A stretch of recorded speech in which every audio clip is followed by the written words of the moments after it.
Hello guys, সালামু আলাইকুম, আদাব। আপনারা কেমন আছেন? আশা করি আপনারা খুব ভালো আছেন, আর আমিও ভালো আছি আপনারা ভালোবাসায় দোয়ায়। আজকে আইসি আমার বন্ধু ফোন করি আনলো, বাই কইলো যে আমার এখানে ঘর বানাইছি ওখানটা তোর তুলিয়া তোসাইন কোনোদিন আমার নাতিনের পোতা পাতি ওটা দেখবা লাগিয়া। তো আমি আই এখন বন্ধু লইয়া আর বন্ধুর গড় কারণ করি আর তারাই দোয়া খবরাবো আমার বন্ধুর গড়টা মানে ঘরে উঠে দিয়ে আরো 2-3 তলা করতে পারে।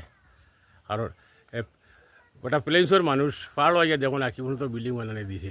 সারা আপনারা সারার আশীর্বাদে আশা করা যায়, আর নিজেও তো আশীর্বাদ করবো, আপনারা করবা।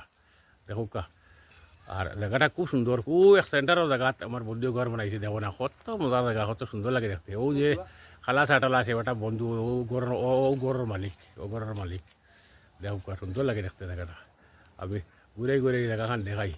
এই জায়গাত কোনোদিন খাই আইসো নি বা চিনো চিনো যদি কমেন্টর মাধ্যমে মতামত জানাইবা। দেখো এই জায়গা চিরুনি খাও, দেখো উপরে দিয়ে সুপারি বাগান, কত সুপারি বাগান সুন্দর সুন্দর আছে। দেখো আর দেখো আপনারা, আর দেখো আমার বন্ধুর গোট টাইম বলা করে দেখাই আর হাইওয়ে একদম কিনা দেখো না, কি সুন্দর রাস্তা, কি সুন্দর রাস্তা।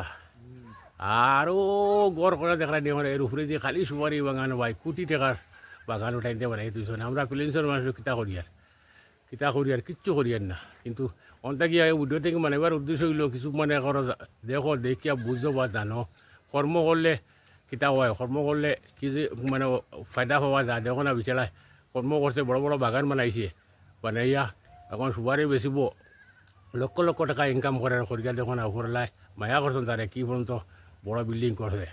আরও তো করবো আশা করে প্রত্যেক বছর। এখন তার তো মানে সুপারি গাছ যা সোনার করি গেছে প্রত্যেক বছর।